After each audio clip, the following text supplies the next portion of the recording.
Vamos a repasar lo visto del apunte liderazgo y gestión de recursos humanos. En la primera parte vimos el concepto de lo que es gestión de recursos humanos, vimos su relación con la psicología, vimos quiénes son los que ejercen la gestión de recursos humanos en las organizaciones y vimos la función del área de recursos humanos versus la función de los dirigentes y cómo trabajan en equipo en un esquema que se llama coadministración o cogestión de recursos humanos. Vimos que las tareas que realiza el área de recursos humanos se engloban dentro de lo que se conoce como gestión de recursos humanos en sentido estricto, porque es como la definición mínima de eso es gestión de recursos humanos, lo que hace el área de recursos humanos, pero no queda ahí. Después hay una definición en sentido amplio, que incluye todas las funciones de gestión de recursos humanos que realizan los dirigentes. ¿Esa sería la coadministración? ¿Cómo? La coadministración es la función del área de recursos humanos que comparte con los dirigentes. No entendí. La función en sentido amplio es la coadministración, ¿no?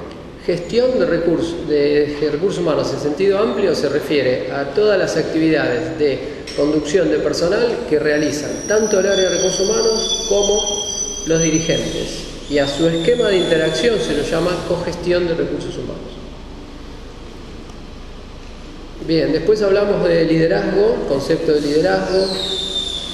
liderazgo positivo y negativo. No sé si lo hablamos eso, pero bueno, hasta acá. Líder positivo es el que persigue un objetivo de bien común y líder negativo es el líder que persigue un objetivo de bien personal o sectario.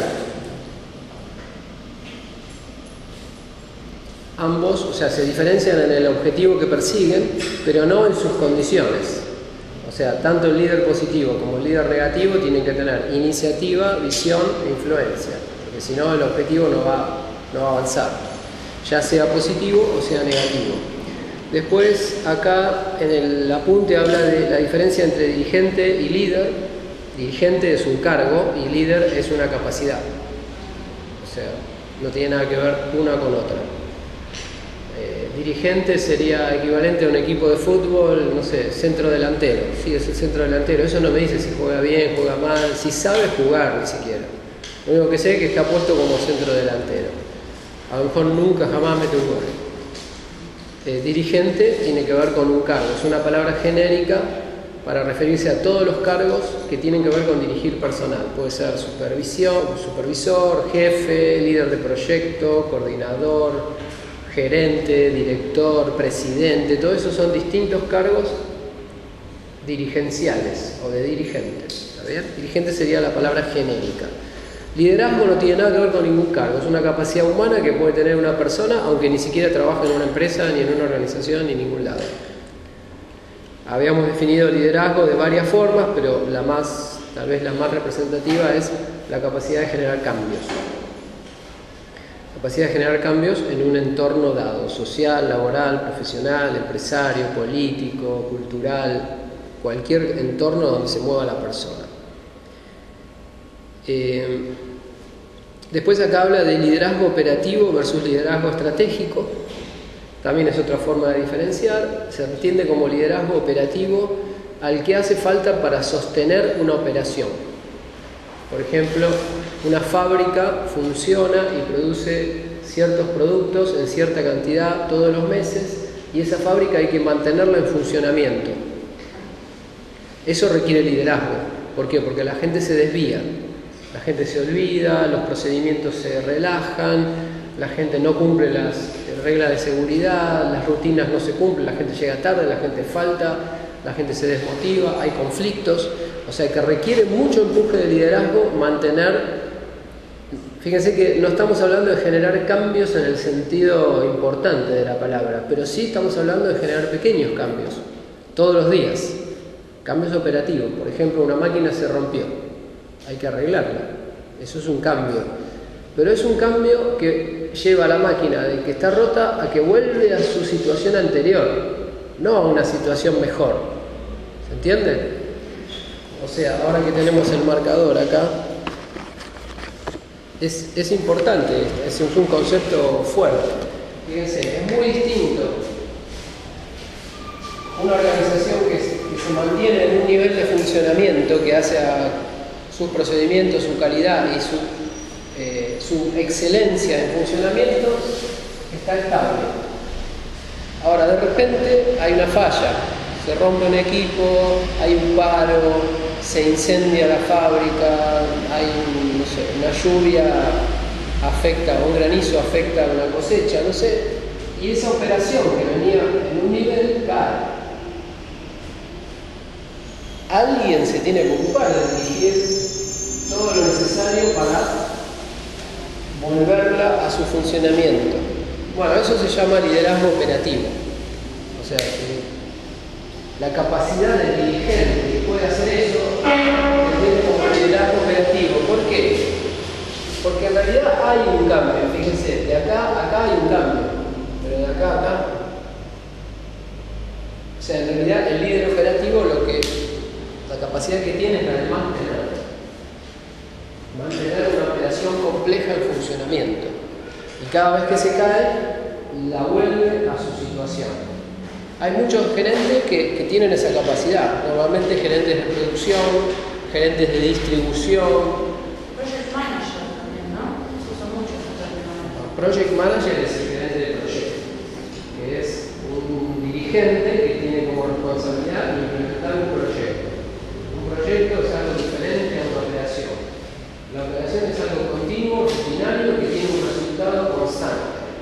Por ejemplo, una fábrica que todos los meses fabrica 1000 sillas, eso es una operación. Ahora, si queremos hacer un cambio sobre esa operación, implementando un proyecto que genere una nueva línea de producción, y ahora en vez de sillas vamos a fabricar sillas y mesas, entonces ahí aparece el project manager o el gerente de proyecto. El gerente de proyecto es la contracara del gerente de operaciones.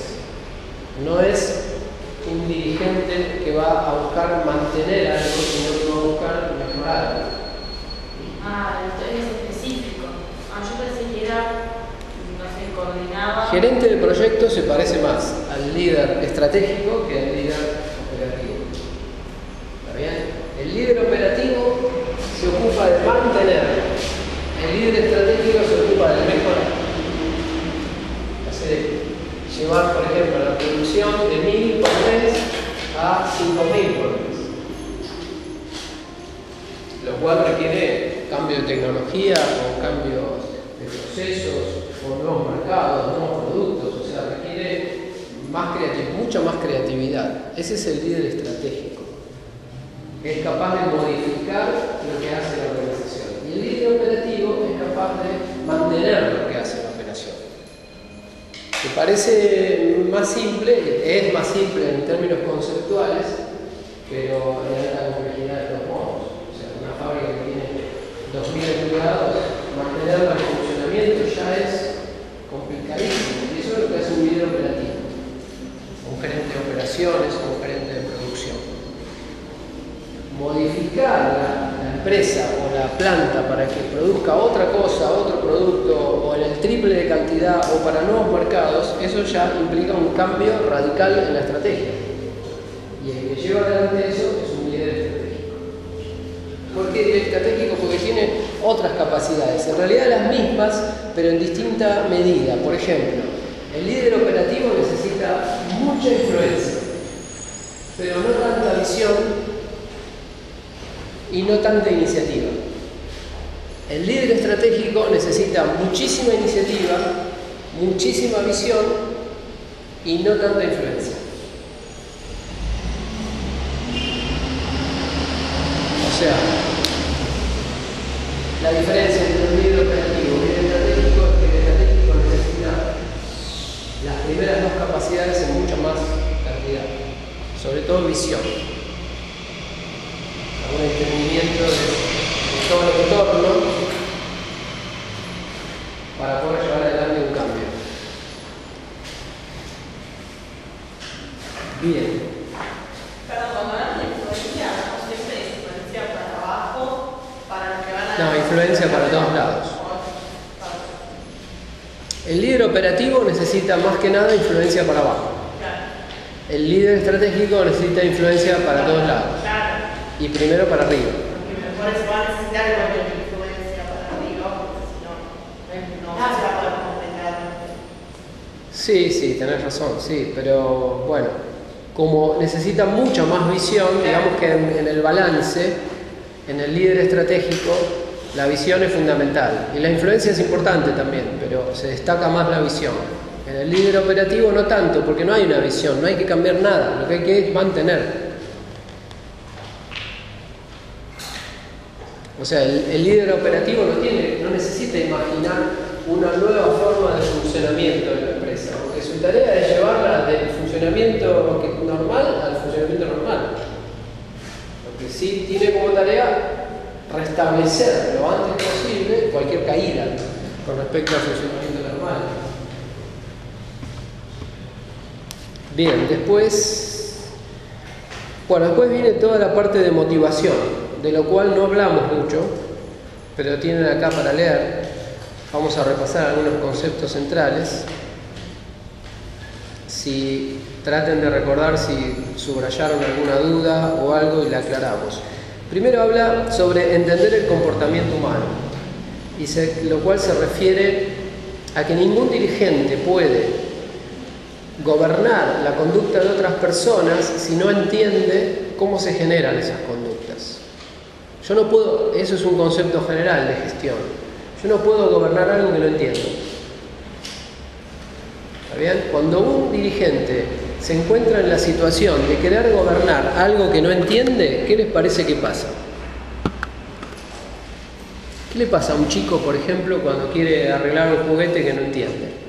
El juguete que siempre andaba, ahora no anda, pero no tiene la más mínima idea cómo repararlo. ¿Qué hace? Se enoja, patalea, llora, o lo tira contra la pared. ¿Qué hace un adulto también cuando se le rompe el televisor y no sabe repararlo en el medio del partido?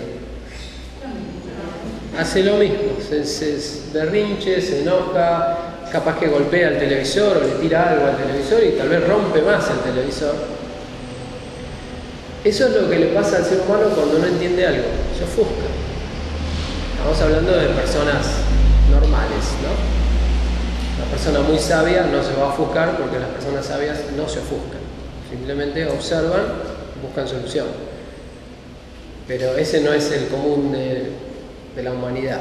En el común de la humanidad, cuando alguien no entiende algo, el resultado es que se siente mal y suele reaccionar mal. Entonces, cuando un gerente no comprende por qué las personas se comportan como se comportan, por ejemplo, por qué un empleado no cumple, o por qué un empleado siempre llega tarde, o por qué un empleado a veces cumple con su trabajo y a veces no. Cuando los gerentes no entienden eso, simplemente se enojan, se ofuscan, se alteran y generan conflictos. Amenazan, atacan, gritan, berrinches. Una reacción totalmente infantil. Ahora, cuando un gerente comprende, porque conoce los mecanismos psicológicos de la conducta humana, comprende por qué una persona puede llegar tarde, por qué puede estar desmotivada, por qué puede estar deprimida, por qué puede estar su conducta ser variable, por qué la persona puede estar apática, o sea, como no incorporada a un equipo, tratando de separarse y siempre mantenerse al margen. Cuando un gerente entiende la conducta humana, entiende esas situaciones, sabe que son posibles y también sabe cómo corregirlas. Entonces ya no se ofusca más, se calma y en realidad ahí empieza a gestionar. Porque gestionar sin entender no es gestionar, es cualquier cosa, es improvisar, o sea, romper cosas sin saber. Entender la conducta humana requiere fundamentalmente entender los mecanismos motivacionales de las personas, o sea, por qué las personas trabajan o no. O una pregunta más genérica, ¿por qué las personas hacen cosas? Una persona, si no sintiera absolutamente ninguna necesidad, ¿qué haría? Si ustedes no tuvieran ninguna necesidad, ¿qué harían? Si no experimentaran ninguna necesidad, ¿qué harían? Lo que quiero. ¿Y qué querés? O sea, un hobby, por ejemplo. y no es una necesidad de expresarte a través del hobby. Sí, nada. En sentido amplio, una necesidad es todo. O sea, todo lo que haces es porque tiene una necesidad atrás. Necesidad de diversión, necesidad de alimentación, necesidad de expresión, necesidad de integración. O sea que una persona se mueve por sus necesidades. Una persona que no siente ninguna necesidad no haría absolutamente nada, ni siquiera movería una ceja, porque no tendría ningún motivo para cambiar algo de su situación actual, porque su situación actual es perfecta, no necesita nada.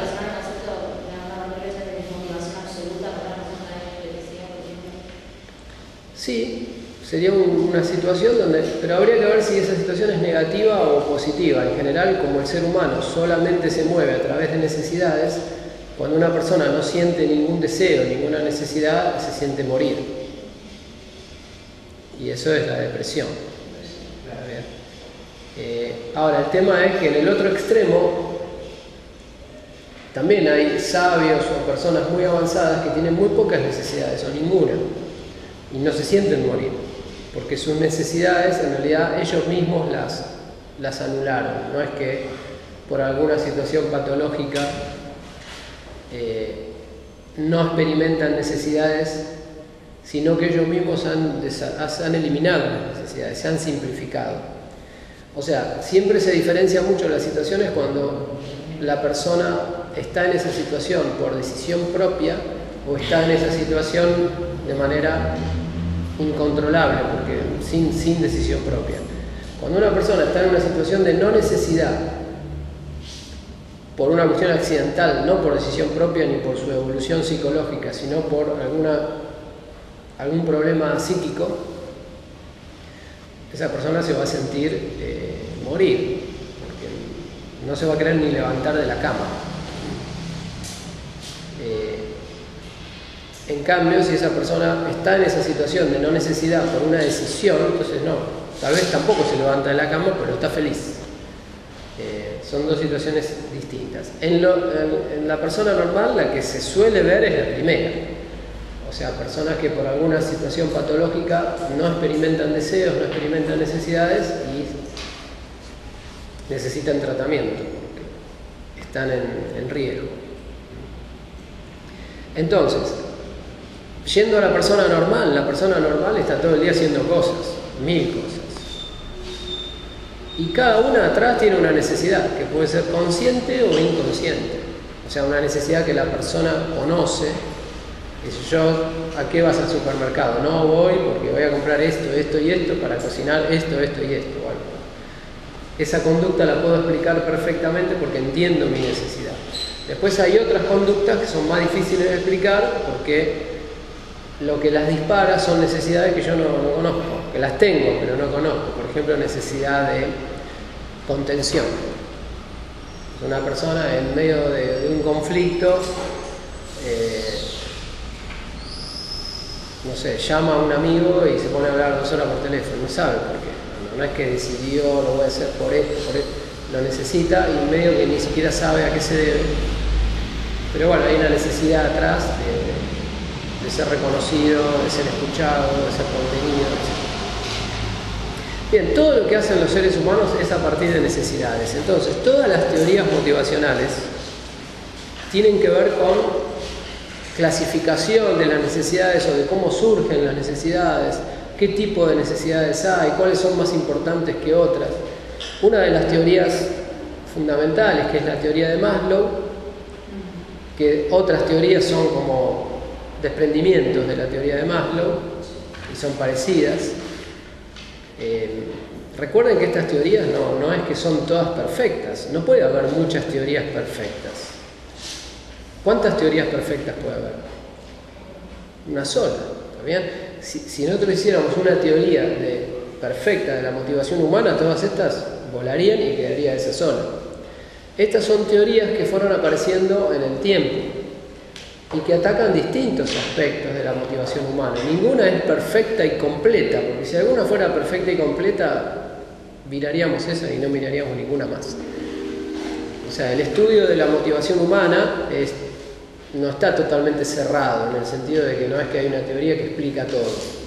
Eso pasa en otras ciencias, como en matemáticas o en física. Hay algo que explica todo y ya está, no hay más teorías. Hay una. Pero en las ciencias sociales suele haber muchas teorías de algo porque todavía no se termina de entender. Estas teorías que vemos acá, XY de McGregor, factores higiénicos y motivadores, la teoría de las expectativas, teoría de RC, evaluación cognoscitiva, fijación de metas, teoría de flujo, teoría de la equidad, son todas distintas visiones sobre la motivación humana que fueron apareciendo en los últimos 50 años o 60 años. De hecho, la teoría de Maslow creo que es del 1940, 1950, no me acuerdo. O sea que ya tiene más de 60 años seguro. Pero bueno, son teorías que marcaron hitos en la evolución del entendimiento de cómo la persona actúa y por lo tanto cómo la persona trabaja. Porque si todo lo que hacemos es a partir de necesidades, trabajar también es a partir de necesidades. Las personas trabajan para satisfacer necesidades. Eso es obvio. Alguien diría, sí, obvio, yo trabajo para que me paguen. Bueno, pero esa es una necesidad hiperbásica. Lo que mucha gente no sabe es que trabaja por decenas de otras necesidades que muchas veces el mismo trabajador no conoce. Por ejemplo, un empleado típicamente trabaja para satisfacer necesidad material, de alimentación o de salario a través del cual satisface necesidades materiales, pero también para satisfacer necesidades de integración, necesidades de reconocimiento, necesidades de pertenencia a una organización, necesidades sociales totalmente, hasta de conocer gente, hasta de tener un lugar, hasta necesidades de reconocimiento que tienen que ver con pertenecer a una organización que es más importante que yo y que mi familia. Entonces yo me identifico con, no sé, el representante de ventas de American Express. Entonces eso es como que me agrega a mi identidad. Es falso que agrega la identidad, o sea, la identidad no puede cambiar de un ser humano, pero sí se puede, la persona puede creer que eso agrega a su identidad y eso satisfacerle una necesidad. Necesidad de prestigio, por ejemplo, necesidad de importancia. También las personas trabajan para satisfacer necesidades de seguridad. Por ejemplo, a una persona tener un salario fijo le da cierta seguridad de que en los próximos meses va a tener un ingreso, no es solo el ingreso de este mes. Eso sería la necesidad material específica. Pero la persona también está pensando, ¿y el año que viene qué voy a hacer? No, tengo cierta estabilidad. Bueno, a través del trabajo satisfago necesidad de estabilidad, necesidad de seguridad, necesidad de alimentación, necesidad de abrigo, necesidad de hogar, de un techo, necesidades de relacionamiento, necesidades de pertenencia, necesidades de prestigio, necesidades de autoestima. Alimento a la autoestima, o sea, una persona que va creciendo en una organización satisface sus necesidades de autoestima y si no va creciendo y tiene esas necesidades no las va a satisfacer y por lo tanto no va a trabajar bien, porque la persona motivada en una organización es la persona que ve que a través de su desempeño en esa organización puede satisfacer todas sus necesidades y no solamente las está satisfaciendo hoy, sino que tiene expectativas de con el tiempo satisfacer cada vez más, o sea, tiene expectativas de crecimiento. Bueno, cada persona tiene como una configuración diferente de necesidades, pero todas, absolutamente todas las personas que trabajan lo están haciendo porque creen que a través del trabajo van a satisfacer sus necesidades. ¿Cuáles son? Depende de cada individuo. ¿Está bien? Entonces, fíjense que un gerente, fíjense, el razonamiento es muy sencillo. Si un gerente espera que sus empleados trabajen, lo que tiene que hacer es muy sencillo. Tiene que lograr que sus empleados estén convencidos de que a través del trabajo van a satisfacer sus necesidades, no las de la empresa, las propias. ¿Está bien? Esa es la tarea del gerente a nivel motivación. Mostrarle a cada uno de sus empleados cómo a través del trabajo van a satisfacer sus propias necesidades actuales y futuras. Si la empresa logra hacer eso, entonces todos los empleados van a trabajar, porque van a ver claramente cómo sus necesidades a través del trabajo se satisfacen. Si los empleados ven que sus necesidades no se satisfacen, entonces se van a, en principio, desmotivar. Y en algún momento puede pasar que la relación laboral directamente se rompa. Porque una relación laboral, ¿qué es? Una relación laboral es un sistema de mutua satisfacción de necesidades. ¿Está bien? Eso es una relación laboral. En la relación laboral, los empleados satisfacen las necesidades del empleador y el empleador satisface las necesidades de los empleados. Eso es lo que pasa en una relación laboral sana y sostenible, o sea, que se va a mantener. Y eso es lo mismo que pasa en cualquier relación humana. ¿Está bien? Cualquier relación, sea de pareja, sea de amistad, sea de socios, o de una relación societaria, o relación en cualquier tipo de equipo, se mantiene cuando ambas partes satisfacen mutuamente sus necesidades. En la empresa es igual, no es excepción porque es una relación humana. Los empleadores satisfacen las necesidades de los empleados y los empleados satisfacen las necesidades de los empleadores. Si eso se mantiene, esa relación es sana, es sólida y se mantiene en el tiempo. Si ese balance no se sostiene, entonces la relación se empieza a debilitar. Por ejemplo, si un empleado un día deja de satisfacer a su empleador, la relación se empieza a desgastar. Se empiezan a generar conflictos, insatisfacción de un lado, después insatisfacción de ambos lados. Y si ese desgaste se mantiene en el tiempo, en algún momento esa relación laboral va a desaparecer, se va a romper. Lo mismo pasa en una relación de pareja o en una relación de amistad. Si en una relación de pareja uno de los integrantes en algún momento deja de satisfacer al otro, lo más probable es que el otro reaccione mal, empiece a reclamar, entonces también deje de satisfacer al otro, porque nadie quiere reclamos. Entonces se genera un sistema donde nadie satisface a nadie y la relación se empieza a desgastar. No se rompe instantáneamente, que podría pasar. Una relación humana nunca se rompe instantáneamente porque tiene inercia. O sea, las emociones tienen inercia.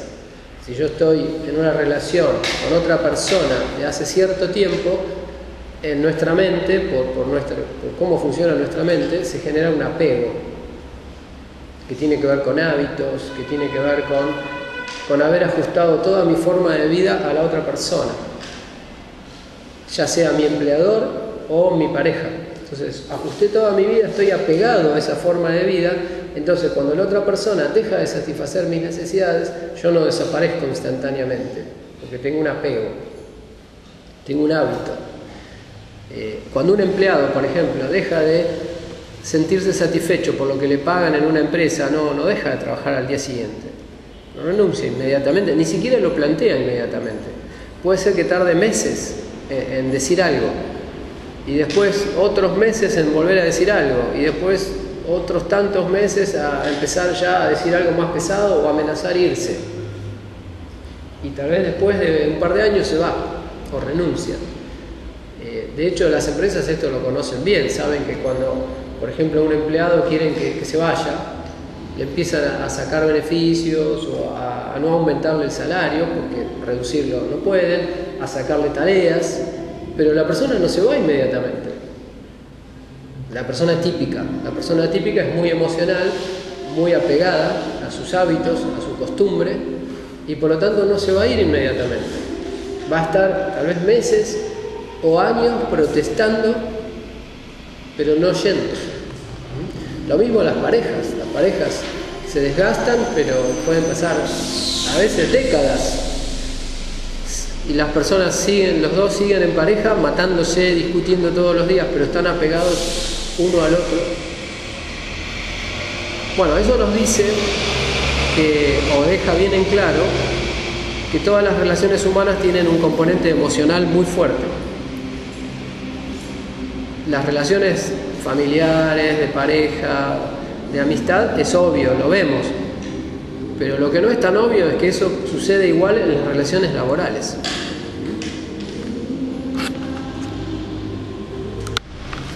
Bueno, entonces, como los empleados trabajan en las organizaciones para satisfacer sus necesidades, también las organizaciones contratan empleados para satisfacer sus necesidades. Mientras el empleado tenía necesidades materiales, de seguridad, sociales, de reconocimiento, de prestigio, de integración, de contención, etc., las empresas tienen necesidades también de desempeño. O sea, ¿cuál es la necesidad de las organizaciones? Conductas. Eso es lo que necesitan las organizaciones. Personas que tengan determinadas conductas. Proactividad, creatividad, puntualidad, eficiencia, cuidado de los recursos, trato amable, buena comunicación, puntualidad, ya lo dije. ¿Qué más necesitan las empresas de sus empleados? Conductas seguras, cuidado con los detalles, atención al cliente o orientación a los clientes, capacidad de comunicación escrita, capacidad de comunicación oral, buena presencia, cumplimiento de objetivos, cumplimiento de compromisos, responsabilidad. Todo eso esas son las necesidades de la organización. Entonces, ¿cómo funciona esa relación empleador-empleado? El empleador necesita esas conductas. El empleado necesita salario, beneficios, obra social, crecimiento, posibilidad de aprendizaje. ¿Qué más? Necesita viajar, o sea, todo lo que lo necesita o desea. Viajar, capacitarse, ascender, aprender. Necesita transporte, comedor, a veces vestuario, tarjeta de crédito, préstamos, beneficios, bonus, ¿qué? Vacaciones. Bueno, además todo lo que ya mencionamos, posibilidad de integrarse a un equipo, de pertenecer a una organización, de alimentar su autoestima a través del crecimiento en la organización. Necesita hasta un lugar físico, un escritorio con sus cosas. Todo eso es una buena oficina, un buen ambiente laboral, jefes que provean un buen ejemplo, objetivos claros. Todo eso es lo que esperan los empleados. Y el empleador espera las conductas que mencionamos antes. En una relación sana, ambos entregan todo esto. Y se entrega en la medida que se entrega. O sea, se recibe en la medida que se entrega. El empleado que entrega una conducta más cercana a lo que la empresa espera es el que recibe los mayores beneficios de esa organización. ¿Está bien? El que más satisface los beneficios, las necesidades, el que más satisface la necesidad de la otra parte es aquel cuyas necesidades son más satisfechas por la otra parte. Eso pasa en todas las relaciones humanas, ¿está bien? Y en la relación laboral es igual. El empleado que satisface las necesidades del empleador, pero a un 10%, bueno, va a ver vistas sus necesidades satisfechas en un 10% también, en los grandes números, estadísticamente. El empleado que satisface a la perfección todas las necesidades del empleador, va a ver satisfechas a la perfección todas sus necesidades, asumiendo un funcionamiento correcto de la organización, ¿no? Una buena gestión. ¿Está bien? Cuanto mejor es la gestión de la organización, cuanto más competentes son los líderes, más perfecto es ese balance, más justo. ¿Está bien? Cuando los líderes no tienen capacidad de gestión, puede pasar que ese balance no sea justo. Puede pasar que empleados que proveen el desempeño deseado no reciban los beneficios deseados o reciban menos que otros. Ahora, ¿eso qué significa? Significa que esta organización, o qué mensaje le está dando a los empleados. Le está dando que esta organización lo que necesita es otra cosa. No necesita buen desempeño, porque eso no es lo que premia. Premia otra cosa. Premia, no sé, el buen humor o el amiguismo o o la obsecuencia. Las organizaciones, ese es otro principio general de la gestión. Las organizaciones obtienen de los empleados aquello que premian, entendiendo como premiar cualquier forma de reconocimiento. Puede ser un premio material, o puede ser una felicitación, o puede ser una aceptación. Por ejemplo, si en una reunión de trabajo un empleado habla muy correctamente y no es muy escuchado, y otro empleado habla de mal modo, con malas palabras, y es tenido en cuenta, en esa empresa va a empezar a instalarse una cultura de malas palabras, por el simple hecho de que es festejado, o sea, es aceptado y además es premiado. Premiado no significa que le den dinero al que dice malas palabras, significa que el que dice malas palabras no se le llama la atención, no se lo reprime y se festejan sus chistes. O sea, todos los superiores se ríen de los chistes obscenos que hace un empleado, por ejemplo. ¿Cómo? Las conductas que tienen al éxito, o sea, el éxito es ascender en la jerarquía, es como que esas son las conductas que se van a instalar en todos. Así es. Si entendemos como las conductas que llevan al éxito, porque depende de cómo definamos éxito, ¿no?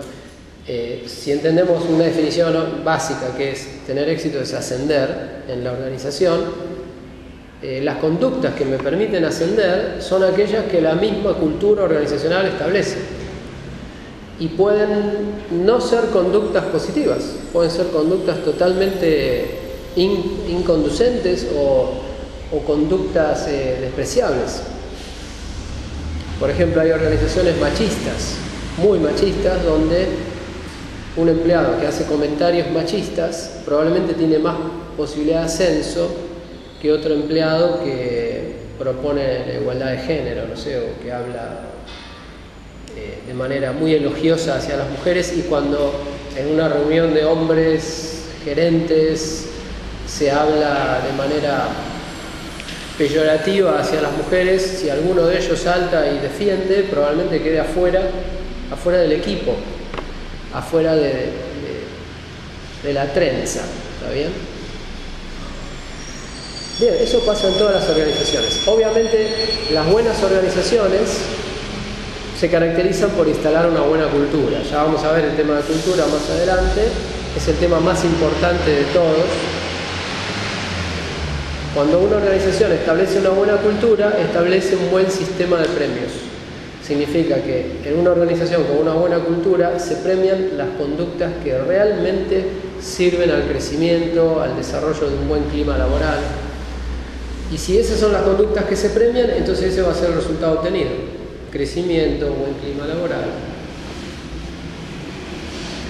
El problema que suele suceder es que en las organizaciones pyme o microempresas o empresas familiares o empresas no muy profesionalizadas, los dirigentes no saben nada de cultura, no saben lo que es la cultura organizacional.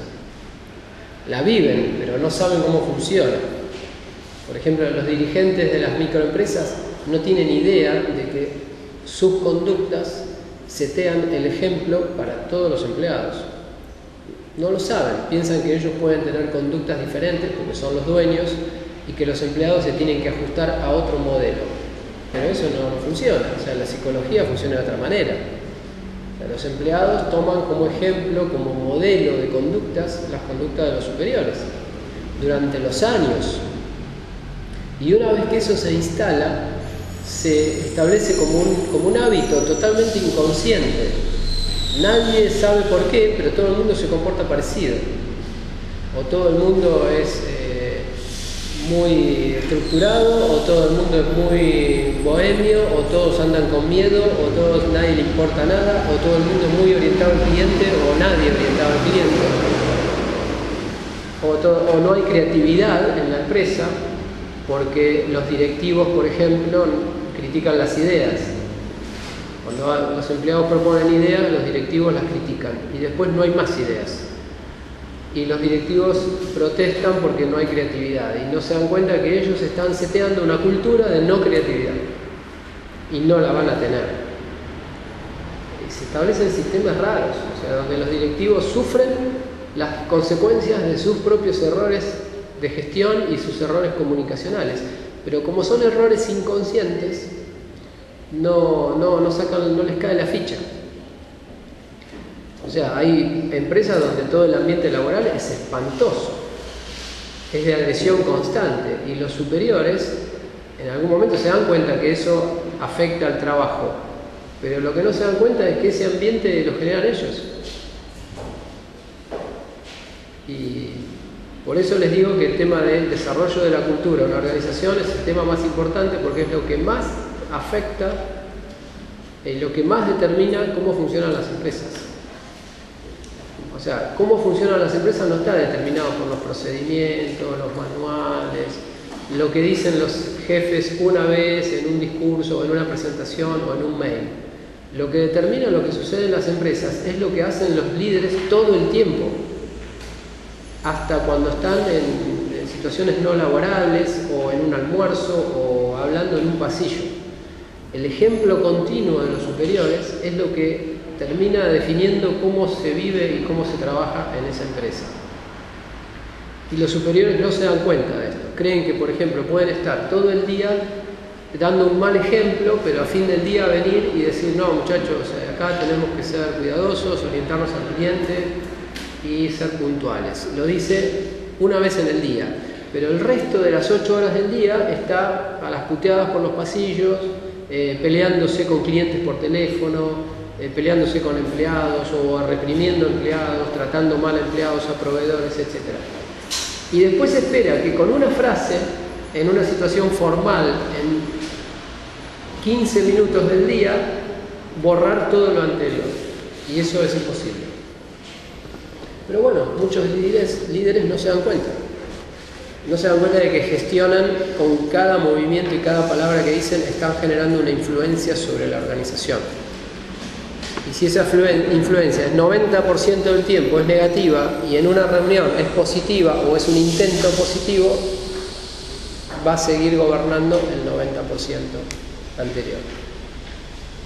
Bueno, teorías motivacionales, les decía, que explican cómo, o sea, son distintos enfoques sobre el estudio de las necesidades de las personas, por qué las personas actúan o no actúan.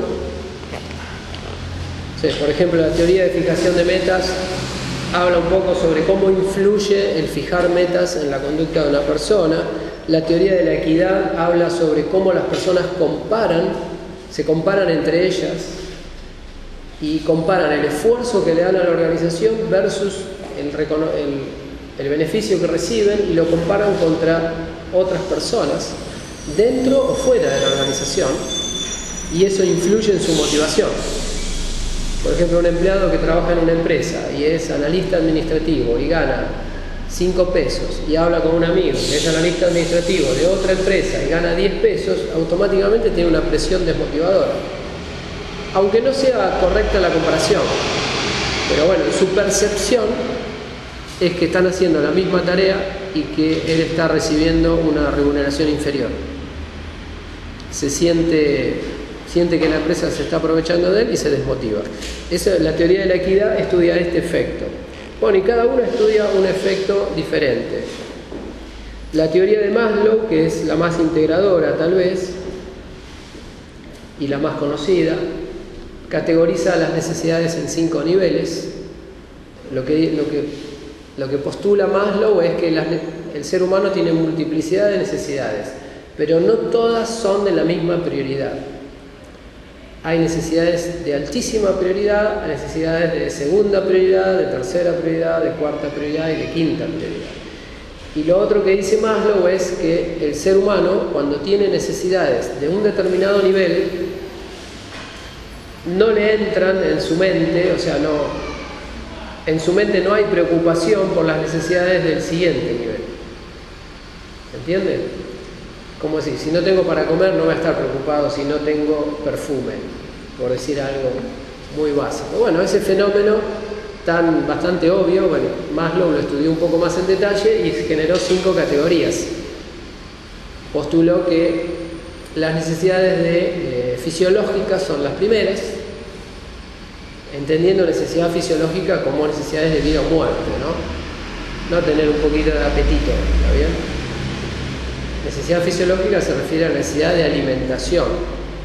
Y uno tiene una necesidad fisiológica y está en ese nivel, que es el nivel más bajo, cuando no sabe cómo va a conseguir alimentación. No cuando tiene un poco de hambre, ¿está bien? Cuando tengo necesidad y no sé todavía cómo la voy a satisfacer. Por ejemplo, a lo mejor ustedes ahora tienen hambre, pero saben que llegan a su casa y van a comer algo. O no sé. Pero eso hace que no estén en el nivel fisiológico, porque si no estarían en el nivel fisiológico. Si ustedes estuvieran acá, tienen hambre y no saben de dónde van a sacar un pan hoy a la noche, no podrían estudiar, no podrían prestar atención, no podrían leer, no podrían hacer nada más que ir a ver de dónde consigo algo para comer. Sería lo primero a resolver. Esas son las necesidades fisiológicas. Necesidad de alimentación, de abrigo. Por ejemplo, si tuvieran frío, mucho frío, y no tienen abrigo, lo único que entra en la mente es necesito abrigo. Y hasta que no lo tengan, no puedo pensar en otra cosa. ¿Está bien? Ese es el nivel fisiológico. Una vez superado, o sea, uno tiene alimentación, abrigo, techo, más o menos estoy, no estoy en situación de vida o muerte, paso al siguiente nivel, y esas son las necesidades de seguridad. ¿Qué son las necesidades de seguridad? Son las necesidades fisiológicas, pero en el tiempo. Por ejemplo, cuando yo tengo garantizado la comida de hoy, mañana y pasado esta semana, ahora me preocupa cómo sostener esa alimentación en el largo plazo. Y esas son necesidades de seguridad.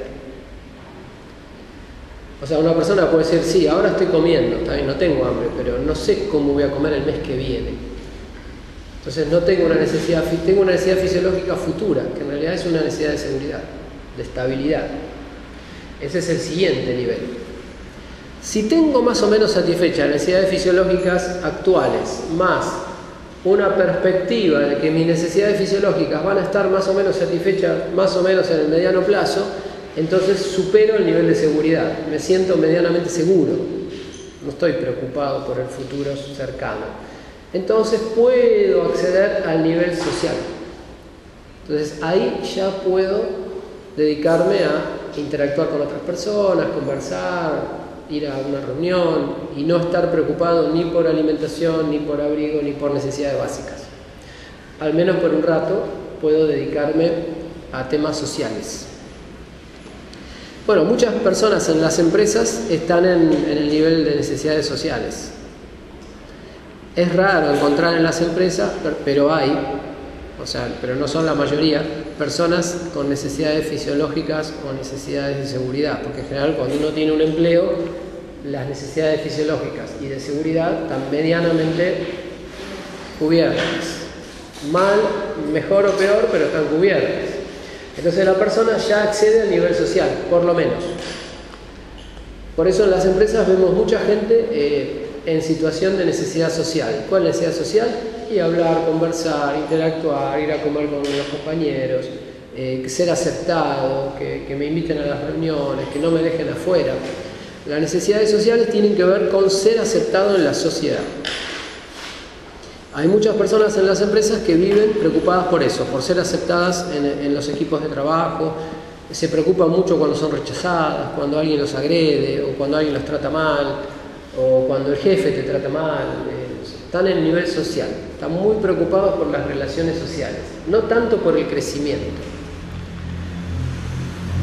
Los que superan el nivel social, o los que medianamente se sienten aceptados y ya no les preocupa tanto ser aceptados, pasan a otro nivel, que es, ahora ya no me preocupa tanto ser aceptado, ahora me preocupa ser el mejor. No me alcanza con que todos me saluden y me consideren parte del equipo. Yo quiero ser el mejor del equipo y que me lo reconozcan como tal y ganar más y que me premien, etc. Bueno, eso ya es el nivel siguiente, que son las necesidades de reconocimiento.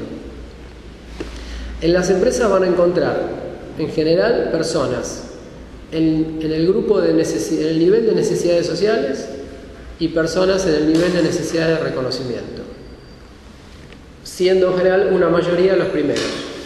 O sea, la mayoría de las personas en el nivel social y un grupo un poco menor en el en el nivel de necesidades de reconocimiento. Son bastante diferenciables y bastante reconocibles. Las personas que están en el nivel social son personas sociales. Chusmean todo el tiempo, hablan de otras personas.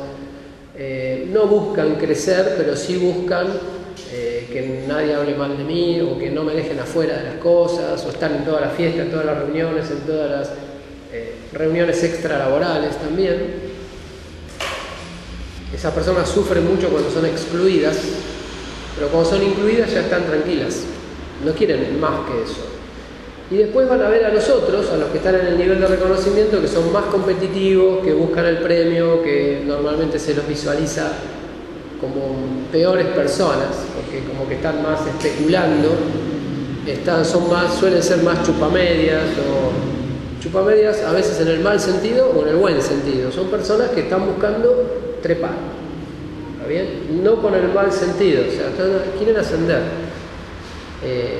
En general se entiende trepar por ascender con técnicas no éticas.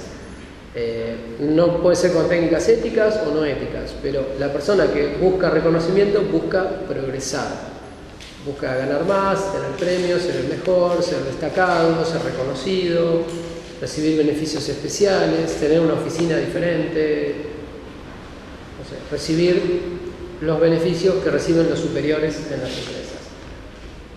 Esos son los dos tipos de personas que uno ve en las empresas.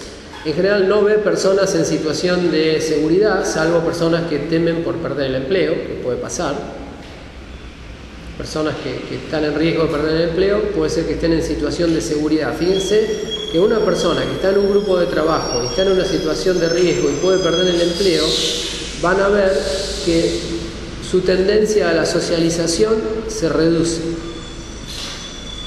No lo vas a ver charlando como todo el mundo, lo vas a ver más ensimismado, más para adentro, más preocupado. Está en un nivel inferior, está en el nivel de seguridad.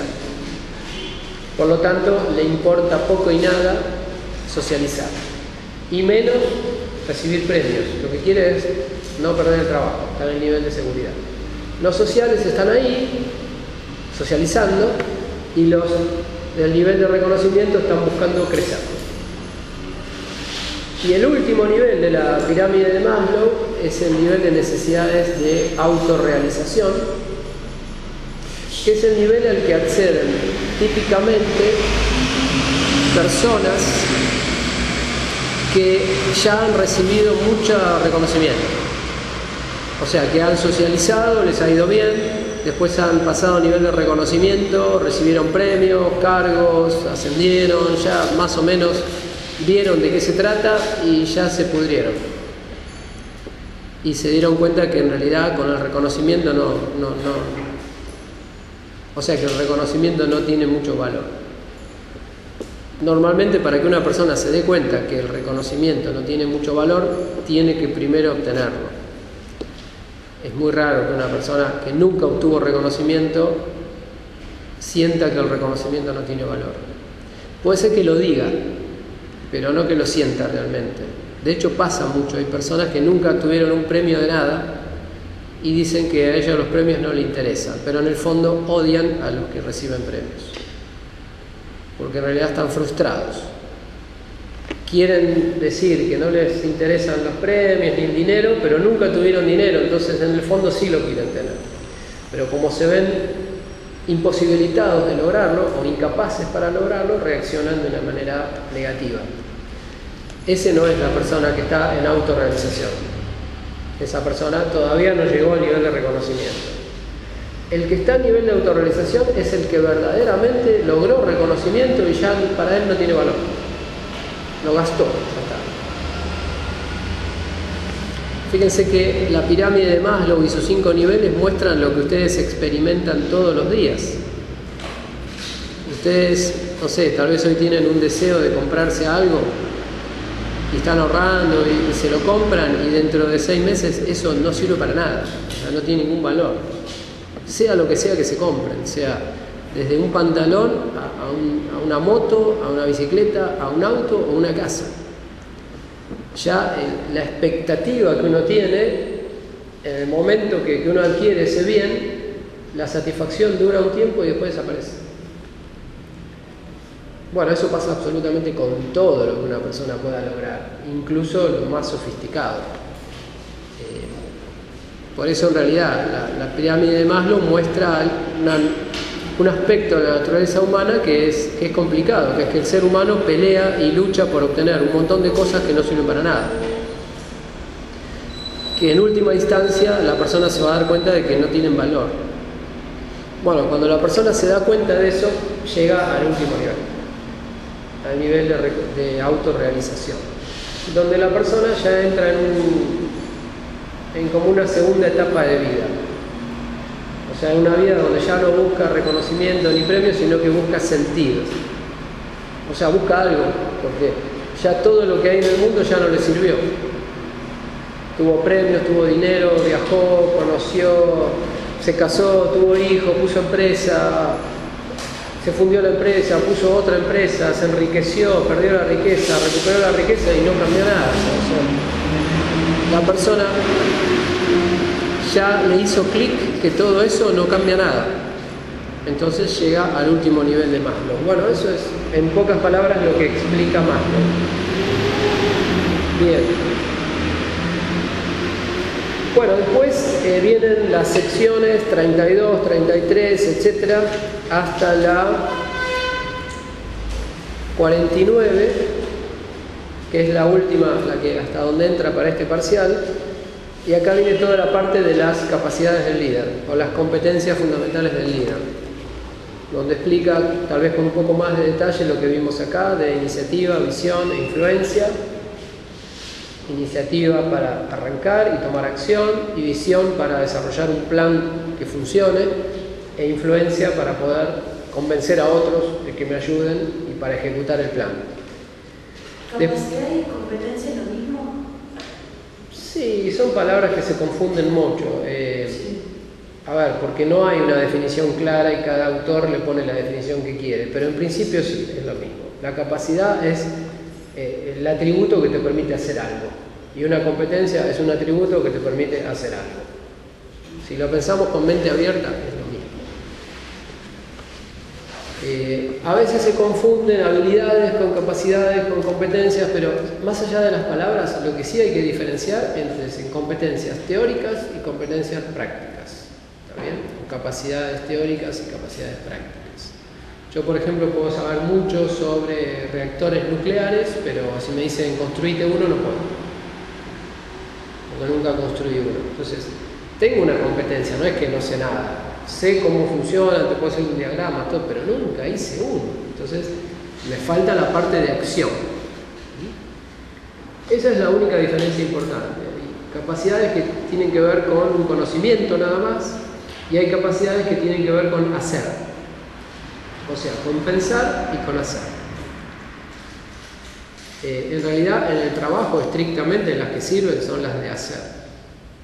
Porque por más que una persona tenga un montón de conocimiento en su mente, si no lo puede transformar en hacer, a nivel laboral no sirve. Lo tiene que poder transmitir, aunque tal vez una forma extrema de hacer, que se parece mucho al nivel de conocimiento, es hablar.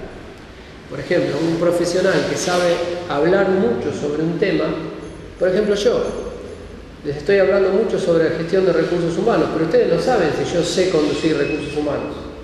Capaz que a mí me ponen un equipo a cargo y no puedo hacer nada. Porque yo sé explicar, conozco los conceptos, pero tal vez no tengo la capacidad práctica, ¿se entiende? O sea, son diferentes. Quiero decir, la capacidad de pensar y hablar es valiosa, aunque uno no sepa hacer.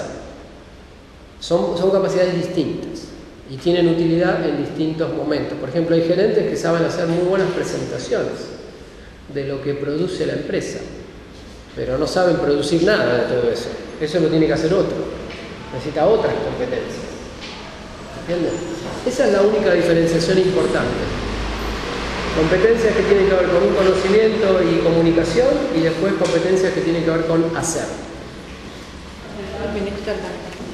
Para agregar un comentario sobre un último ejemplo, también una atención entre la aula y la nación, había estudiado, sabía toda la teoría, y yo pensé, imaginé que nada, bien. Me dice, no, no, una cosa es saber toda la teoría y explicarla y explicarla, y otra cosa es hacerla. Claro, no sabía nada bien, pero sabía incluir y bueno, Lógico. a Hay entrenadores que tienen 80 años, así no puede jugar, no puede ni caminar, pero le enseña a otra persona cómo jugar al fútbol o cómo jugar al tenis. O sea, la habilidad de saber y explicar es un tipo de competencias, y después están las competencias de hacer. Todas son valiosas dependiendo del puesto.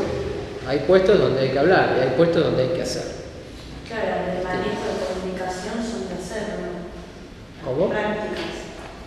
Porque habíamos dicho, por ejemplo, el otro día vimos con la profesora, no me quiero equivocar, pero vimos la gestión de las competencias, por un lado en un sistema, después dentro de otro sistema, dentro de recursos humanos había varios sistemas.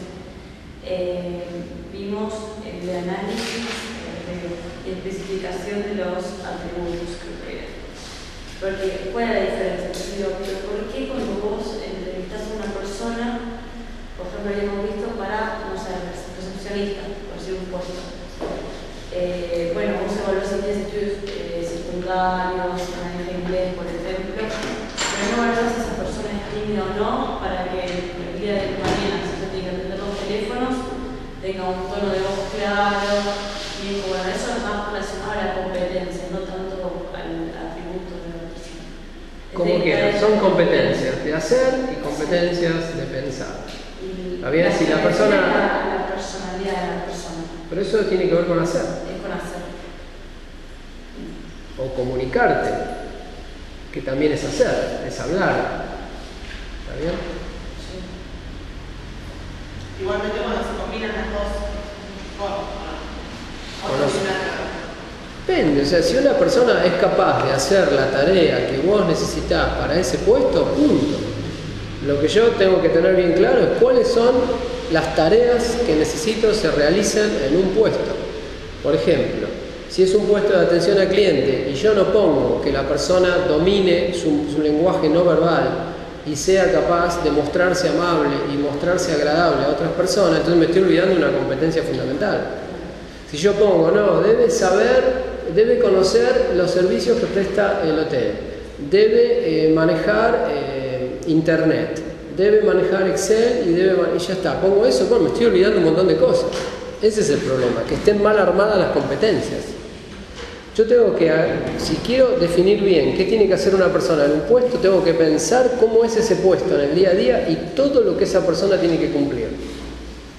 Y eso lo tengo que escribir y transformar en conductas. Porque si no son conductas, es muy sencillo, no se pueden medir. Si yo digo, no, tiene que saber mucho de tal cosa, ¿y cómo mido yo lo que sabe?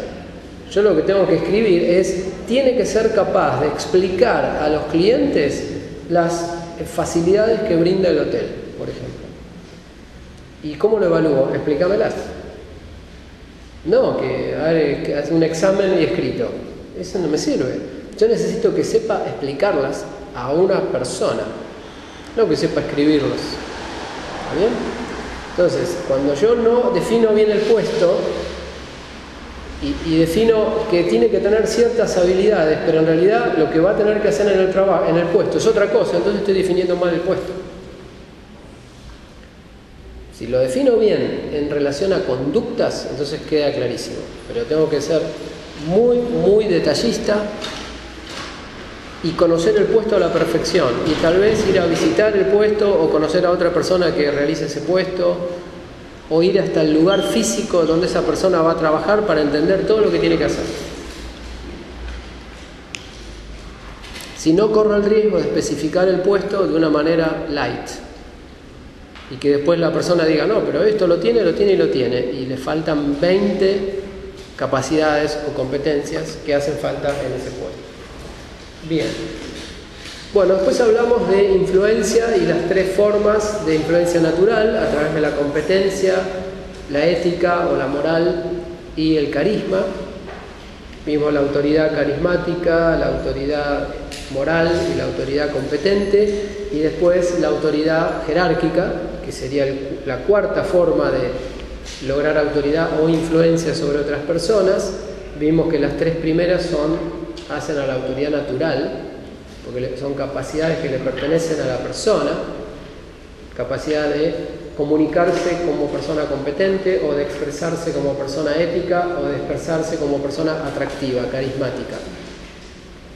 Y después el cuarto elemento de la influencia, que era el cargo, ¿también? Que se puede perder en un segundo. Los otros tres no se pueden perder porque se adquieren como una habilidad. ¿También? Una persona que aprendió aprendió a jugar al fútbol no se puede olvidar en un segundo. Pero si lo pusieron de centro delantero, lo pueden mandar al banco en un segundo, eso sí, y no jugar más, o echarlo del equipo. Esa es la autoridad del cargo. ¿También? El cargo se gana o se pierde y no va asociado necesariamente a capacidades. Ahí diferenciamos entre autoridad natural y autoridad artificial. Bueno, después acá hay un punto, el anteúltimo, que habla de si líder se nace o se hace. Hablamos de eso, ¿no? Y después de liderazgo natural versus liderazgo profesional, que es otra categorización interesante, porque o sea, el liderazgo natural, ¿cómo es? Las personas que son líderes naturales normalmente desarrollan una visión, la comunican muy bien y entonces van reclutando seguidores. Típico líder social o líder religioso. O sea, fijan la visión y a través de la visión captan seguidores que sintonizan con esa visión. Ahora, en el ambiente laboral es distinto, porque en el ambiente laboral, si yo soy nombrado dirigente o jefe, gerente de un área, si yo quiero liderar a esa gente, yo no puedo elegir a la gente, por lo menos no inmediatamente. Entonces yo no voy a fijar la visión y que me siga el que quiere. Yo tengo una visión que probablemente es la visión de la empresa y yo la puedo ajustar un poquito a la visión de mi área, pero no la puedo cambiar totalmente. Y a las personas tampoco las puedo cambiar totalmente. Entonces tengo que generar ahí una ingeniería bastante compleja que tiene que ver con cómo sintonizar la visión que ya está definida con las expectativas de mis seguidores que ya están definidos. Ese es el líder profesional. Es más complejo que el otro.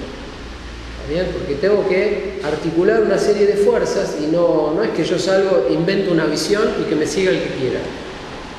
¿Está bien? Tengo que buscar puntos de contacto entre la visión de la empresa o la visión de mi área, que tiene que estar en línea con la visión de mi empresa, y los tengo que sintonizar con las expectativas de los empleados que hoy tengo. ¿Está bien? Y eso es un trabajo de comunicación, de articulación complejo. Eso es lo que hace un líder profesional. Una pregunta. ¿Cuál es la diferencia entre los líderes motivadores y los líderes naturales? Pero eso no es una categorización esa. Natural versus motivador. Porque hay un punto de líderes profesionales versus movilizadores y después el otro que es liderazgo natural versus profesional. Y en la diferencia de movilizadores hablaba de... Dice liderazgo natural versus profesional. Sí, y en el punto 41 dice líderes profesionales versus movilizadores. Ah, ok. Es como que es muy parecida la descripción de lo que hablaban como movilizadores a los naturales. A ver, tal vez me lo confundí. Yo no llegué a ver todavía el natural, pero es lo que dijo.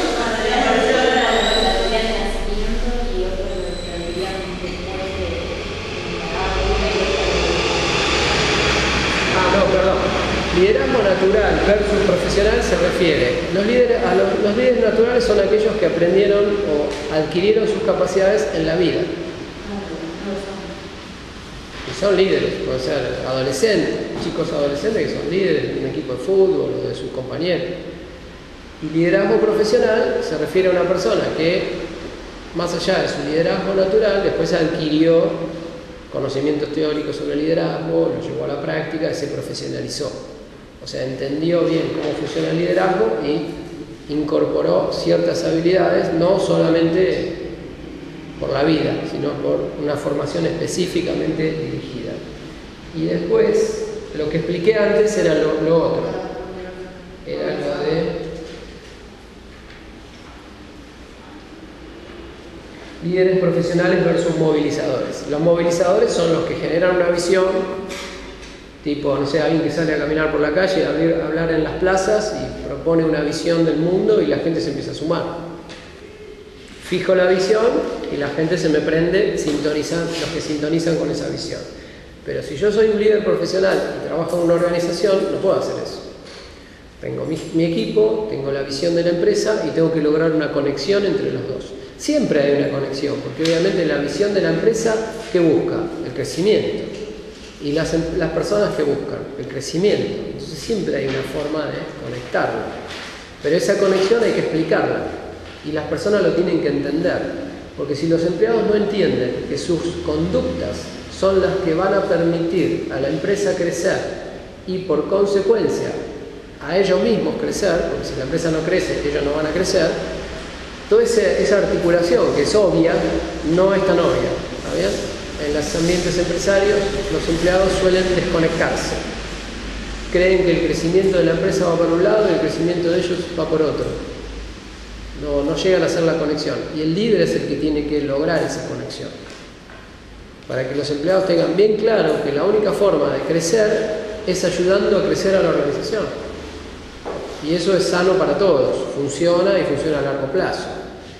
Que la empresa no crezca y que yo como empleado quiera crecer, eso es pan para hoy, hambre para mañana. A lo mejor logro un crecimiento, pero ha pasado, eso suele pasar, que un empleado presiona mucho en una empresa que no crece y le aumentan el sueldo. Pero al poco tiempo lo llaman y dicen te tenemos que despedir, porque no tenemos para pagarte el sueldo. O sea, ¿de qué sirvió? A un empleado le sirve crecer cuando la empresa crece. Porque entonces yo siempre crezco, pero el techo cada vez es más alto, entonces siempre puedo seguir creciendo. Si crezco de una manera artificial, no gracias al crecimiento de la empresa, entonces puedo quedar descolocado. Porque en realidad es algo antinatural. Estoy forzando y eso puede funcionar a corto plazo, pero no es sostenible.